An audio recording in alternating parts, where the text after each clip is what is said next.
Buenos días para todos. Paulino, qué gusto compartir contigo este espacio. Lo mismo digo, señor. Gracias por este martes por la mañana. Por permitirlo. Tendríamos que trabajar juntos todo el tiempo. Algún día, qué sé yo. Seríamos un Dios éxito. proveerá. Dos fracasos juntos son. Bueno, pero por lo menos hacen un éxito. Nos apoyamos en el fracaso. Bueno, sabes que yo cada martes hago una reflexión más o menos larga sobre el momento argentino. Esta vuelta va a ser por ahí un poco más breve. Y tiene mucho que ver con algo que ayer me dijo por la radio, lo vamos a pasar ahora, Javier González Fraga, que va a estar acá a la tarde. Muy bien. Con un diagnóstico tremendo de lo que él supone que eventualmente viene en la Argentina económica y que me llamó a mí la atención especialmente, básicamente por la mesura de González Fraga, que no es habitualmente ni un tirabomba, correcto, ni un ideologizado, ni un neoliberal, ni un nada. Es decir, es un tipo, te diría, de lo más razonable que hay en Argentina. Y te diría que en algún momento candidato a ministro de Economía de Néstor Kirchner. Efectivamente, eso te iba a hacer alusión. Claro, en la primera gestión de Kirchner. Cuando se va a La Baña. Exactamente. Cuando se va a La Baña, Kirchner tenía dos posibilidades. O poner a nadie, que fue lo que hizo, o poner un ministro. Y en aquella época yo conversaba bastante con Kirchner y él me dijo, ¿qué te parece González Fraga, ministro de Economía? Y digo, muy bien, me parece fantástico. Si se va a La Baña por razones estrictamente políticas, como efectivamente ocurrió unos días después, bueno, las alternativas ¿cuáles eran? Redrado, que estaba en el banco, digamos, o González Fraga. Kirchner jugueteó con la idea de González Fraga unos cuantos días, hasta que finalmente optó por no tener ministro de Economía. Asunto que continuó en Argentina hasta estos últimos días, donde vuelve a haber un ministro de Economía. Con Kicillof, que además impregna el gobierno y el gabinete, digamos, de los propios. Aquella decisión de Kirchner del año 2005 de optar por Felisa Micheli y no por González Fraga, signó al gobierno hasta el día de hoy, que vuelve a tener un ministro de Economía, no importa si mejor o peor, pero que lo tiene. Total que, siendo que González Fraga es una persona que de algún modo ha planteado perspectivas a veces parecidas a las del gobierno y que ha reconocido su mesura y su razonabilidad, lo que dijo fue tremendo. Así que por eso yo voy a hacer una reflexión previa, simplemente para darle un marco a lo que vamos a presentar, que va a durar 2 minutos y 55 segundos. Vos sabés, Paulino, que sabes mucho de política, que hay circunstancias, contextos, cuestiones políticas que determinan el comportamiento de los gobiernos. Correcto. Hacer todo bien no siempre es posible, ni fácil, ¿no? Entonces los gobiernos, de alguna manera, acá y en toda parte del mundo, en algún plano, conviven con los problemas, ¿no? Ahí tal vez los gobiernos apliquen la regla del mal menor, ¿no es cierto? A veces meterte en un gran problema por ahí no es desde la perspectiva de un gobierno que tiene que sobrevivir, que tiene que mantener coaliciones, que tiene que mantener aliados, que tiene que emitir plata, que tiene que parar a los jueces, las cosas que los gobiernos hacen en todo el mundo. A veces no es tan fácil hacer todo de modo correcto, digamos. La famosa opción entre dificultades. O sea, desde nuestra perspectiva, que es mucho más simple, de la de ciudadanos comunes, analistas, comentaristas, periodistas, señalamos con el dedo, decimos lo que hay que hacer, el mundo perfecto. Esas cosas en la política muchas veces no son posibles, ¿no es cierto? Ahora, hay un límite. Es decir, esta idea de la convivencia con los problemas, como consecuencia de que a veces es indispensable hacerlo, o de circunstancias que ustedes entienden, digamos, tiene un límite, ¿no es cierto? Es paradójico que esto sea así, pero es tan paradójico como cierto. Es decir, es paradójico que muchas veces los gobiernos no pueden hacer todo de modo correcto, porque por ahí lo que me parece correcto a mí, por ahí le parece incorrecto a que está enfrente, entonces hay equilibrios, etc. Pero hay un límite, o sea, hay un punto donde este principio, que de un modo u otro regula la actividad política en toda parte del mundo, se presenta. Y me da la impresión de que el límite en la Argentina a esta convivencia con los problemas, si no ha llegado, está por llegar. Y ese límite probablemente esté signado por la magnitud del desaguisado. O sea, porque es que el problema es tan medular, tan importante, tan estructural a esta altura, claro, que ya no se puede administrar más, siquiera. Impide convivir con él, manejarlo, ocultarlo, mostrarlo, maquillarlo, ¿no es cierto? Nosotros venimos maquillando los problemas, los venimos esquivando, arriba de problemas de fondo, que el gobierno por ahí ha hecho alguna cosa que otra positiva, ponerle, yo qué sé. Pero ha habido y hay un conjunto de problemas muy de fondo, particularmente producidos por el médico. Es decir, a ver, el médico tenía al paciente, siempre usamos el ejemplo con Willy del médico, que siempre explica mucho el caso, digamos, ¿no? Entonces acá, claro, el paciente estaba más o menos, no estaba tan grave, ¿no es cierto? Ahora, el médico se equivocó y confundió el diagnóstico y aplicó un medicamento equivocado. Por lo tanto, el paciente está peor, digamos. Y cuando advirtió que el medicamento por ahí no era el correcto, en vez de cambiarlo, le duplicó la dosis, ¿no es cierto? Con lo cual potenció el problema. Y hoy tenemos un despelote colosal. Entonces me parece que esta cuestión de convivir todo el tiempo con los problemas, que repito y subrayo y acepto, hasta admito, mira, que en algún punto puede ser hasta aceptable y hasta si quieres hasta positivo, mira, siendo que los gobiernos tienen que mantener equilibrios que uno desde esta mesa de un canal de televisión juzga por ahí irrelevantes, pero hay que gobernar también, ¿no es cierto? Sí, el justo término medio de las cosas es más fácil en la sencillez que en la complejidad. Esta idea que está escrita en los libros, la escribieron los analistas políticos, los teóricos, los historiadores, los filósofos, Ortega y Gasset, Maquiavelo, etc. Tiene un límite. Y yo subrayo que me parece que este límite ha llegado y que está muy vinculado con la magnitud de este desaguisado que tenemos enfrente, que justamente ayer me tocó escuchar a Javier González Fraga con una explicación, yo le venía preguntando, obviamente por los problemas argentinos clásicos, ¿no? Que las reservas, que el dólar, que la inflación, que las paritarias, que el campo. ¿Vos pensás que aún hoy estamos discutiendo hoy, Paulino, querido amigo, después de 6 años, si el campo debe o no debe exportar lo que le sobra? Sí, es una discusión perimida hace 30 años en el mundo. Es de una monotonía que no se puede creer. Esta mañana el jefe de gabinete explicando textualmente que con el trigo se hace harina y con la harina se hace pan. Bueno, y con el pan se hacen sándwiches, yo qué sé, decir, la verdad que vos podés continuar el razonamiento. Ministro, ¿entendés? Que 3 preguntas nomás. Y bueno, por supuesto. Que tendrá un transcurrir, se supone, no tan mediático como hasta acá. Entonces, me da la impresión de que este comportamiento del gobierno de convivencia con los problemas está llegando a un punto complicado. Y que me parece que después de lo que vamos a escuchar, lo que debe primar es la responsabilidad.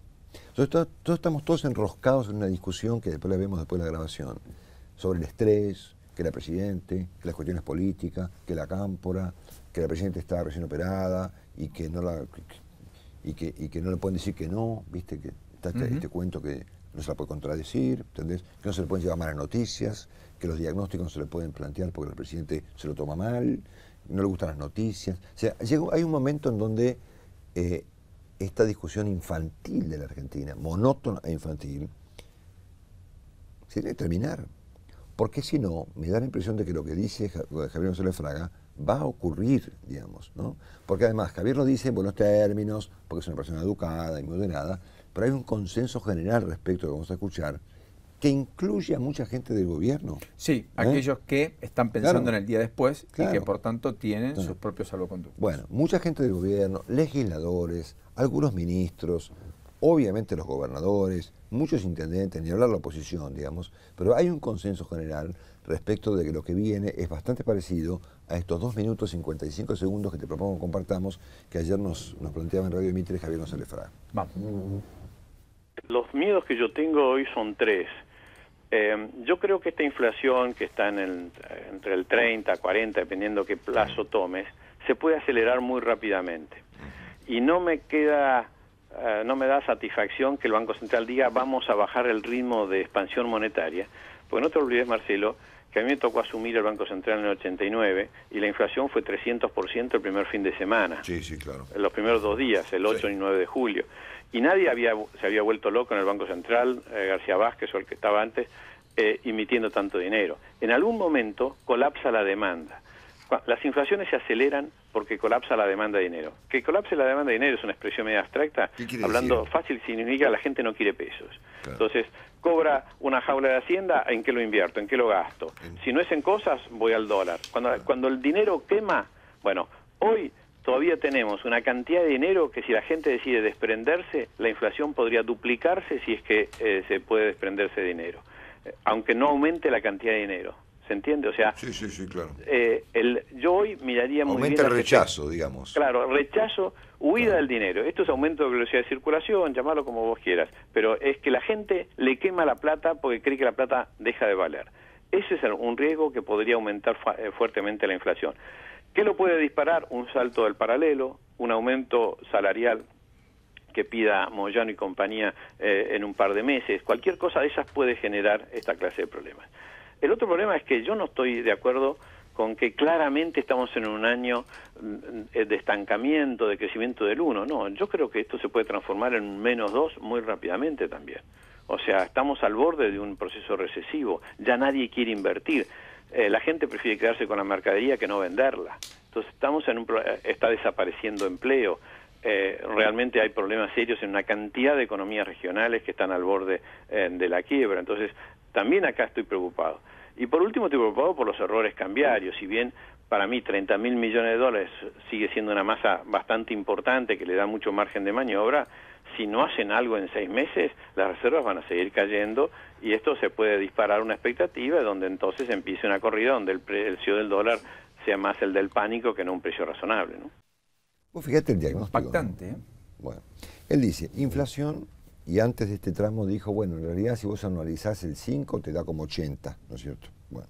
Claro, de la devaluación del último mes que fue más del 6. Bueno, reservas, hoy ya estamos en 30.100 y moneditas, estamos al borde de estar por debajo de los 30.000. Dentro de unos días habrá que ver en los diarios, reservas 29.000 y pico. Estuvimos en 52.000 a fines del 2011. Miremos, es cierto, como dice Javier, las reservas son 30.000 millones, a ver, le descontás la deuda, es menos, aún es plata. Pero mirá la película, venimos de 50.000, vamos camino a los 15.000. El nivel de actividad está tendiendo a complicarse. Tenemos un nuevo equipo de gobierno que tiene 60 días en el poder o algo menos, un jefe de gabinete, un ministro de Economía y un presidente del Banco Central, los tres, que en 60 días han complicado el problema que les dieron para resolver, ¿no? O sea, hoy hay con Kapitanich, lamento porque me parece que son mejores que los anteriores, pero con Kapitanich, con Kicillof y con Fábrega tenemos el doble de inflación, perdimos 2.000 millones de reservas y la economía no tiene ninguna... Estamos discutiendo si podemos exportar trigo, ¿no es cierto? O volvemos a discutir que con un acuerdo de precio bajemos la inflación. Exactamente. Sumale a esto las complicaciones políticas que tiene el gobierno como consecuencia de haberlo fulminado el pobre Kapitanich, el grado de internismo que hay, las situaciones de corrupción, etc.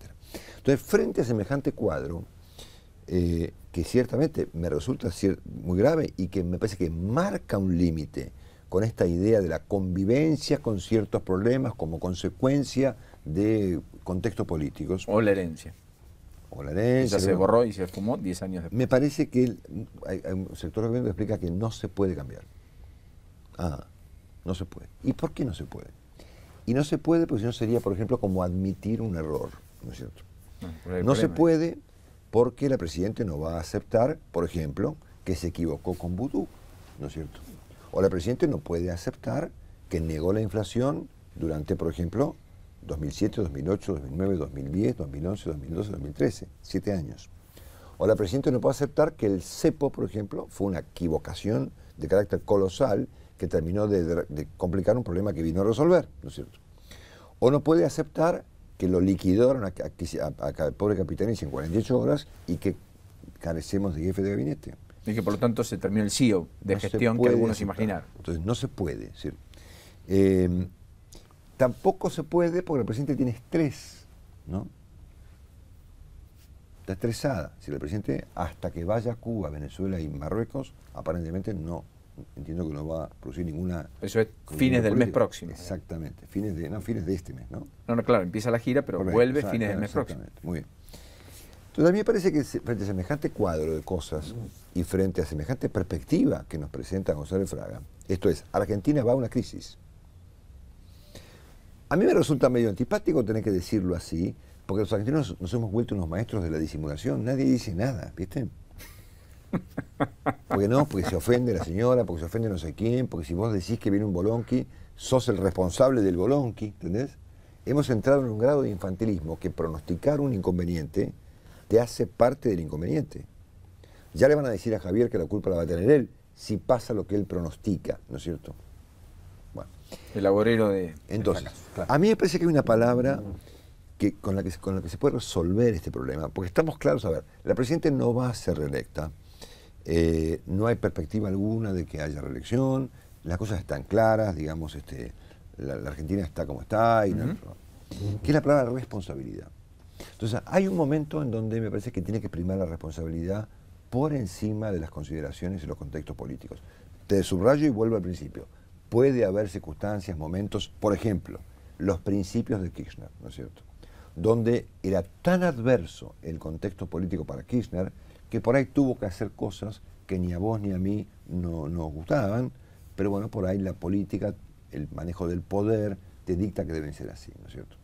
Ahora, hay un punto, y repito, es tal el nivel del desaguisado y tal el camino que nos subraya Javier hacia dónde vamos, es que vamos a una crisis importante en materia inflacionaria, cambiaria y de actividad. ¿Entendés lo que quiere decir eso? Es decir, vamos a un estado, a una situación donde la inflación va a estar muy disparada, el dólar no va a tener control, va a bajar, y la actividad va a estar fulminada. El empleo cae. Entonces, frente a semejante cuadro de cosas, esta mañana el jefe de gabinete dice, y a mí me gusta mucho, hasta por curiosidad, observar textualmente las cosas que los funcionarios dicen. Pero dice, escucha esto,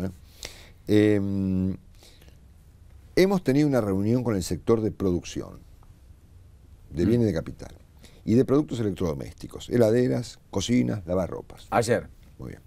O sea, estamos hablando, paro con un segundo, estamos hablando de pronósticos complicadísimos de inflación, de evaluación y nivel de actividad. Y el jefe de gabinete dice que ayer se reunió con los que hacen heladeras, cocinas y lavarropas, que me parecen unos tipos fantásticos.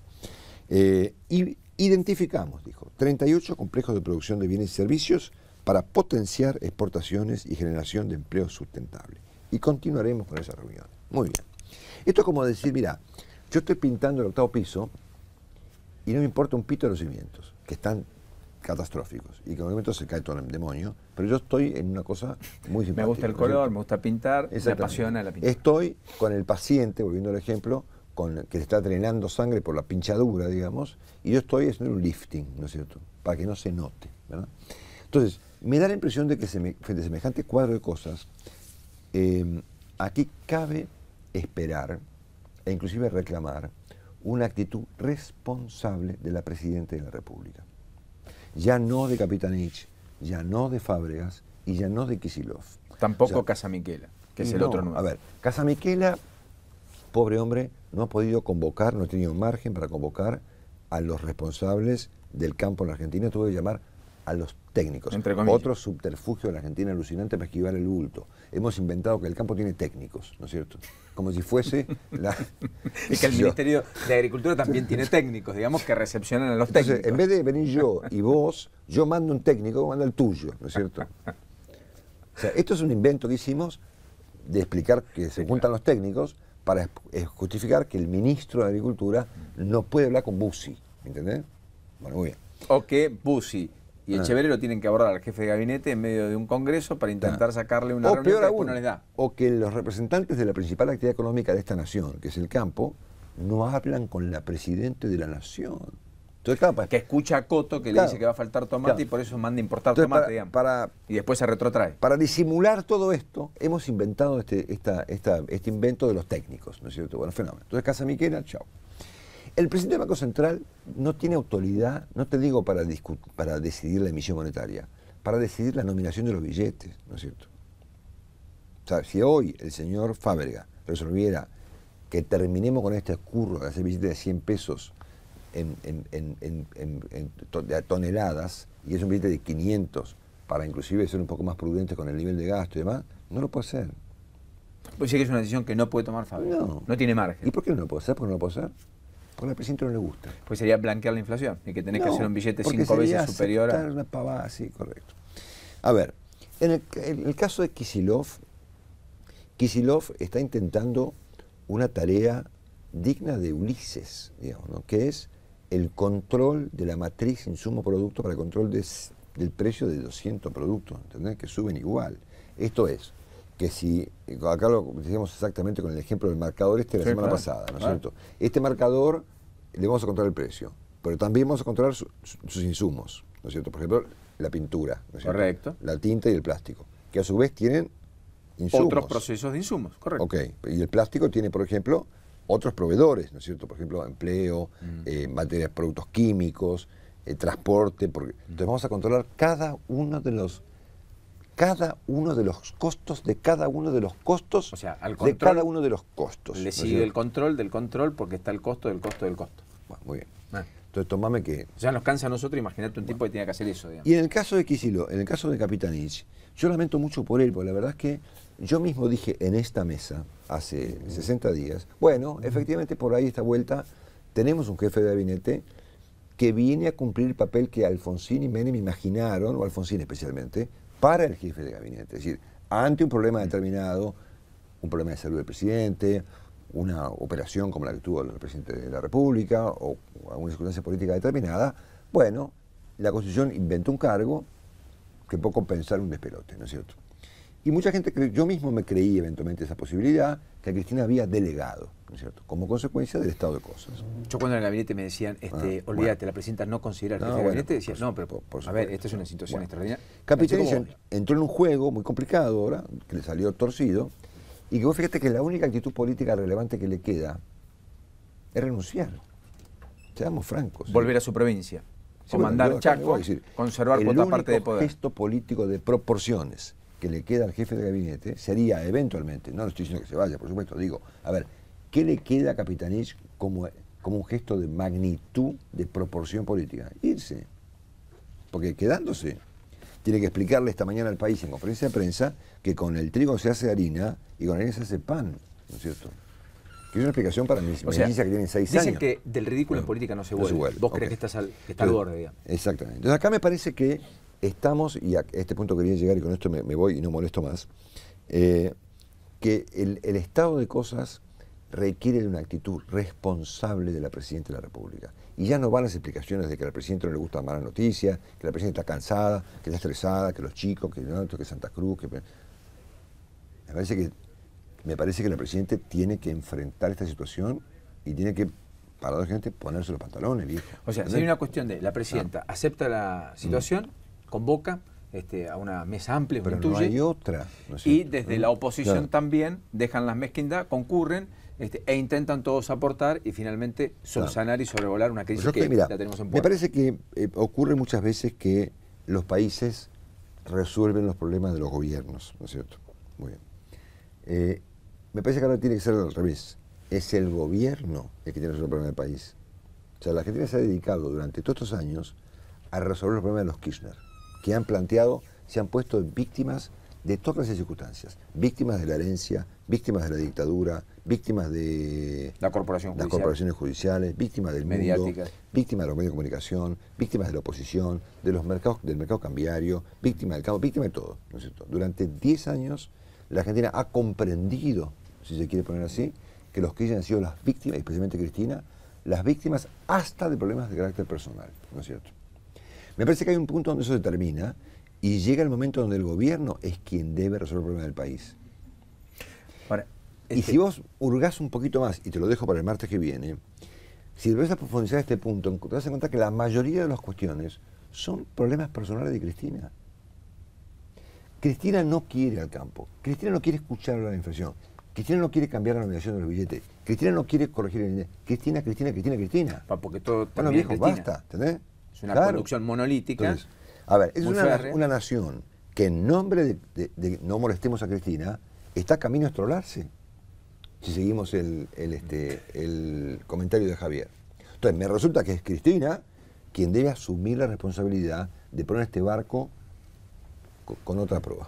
Antes de que te vayas, pero si Tiempo Argentino dice en tapa ayer que el poder adquisitivo se mejoró, se multiplicó y que en la Argentina se compra más que en cualquier otro país con el salario mínimo. Si vos te vas a mirar, y pues yo digo, centramos siempre el problema en Cristina, los funcionarios ¿a quién le hablan?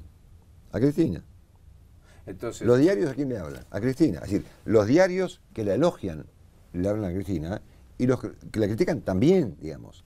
Y es como que nos hemos vuelto como hijos bobos de una señora estresada, ¿no?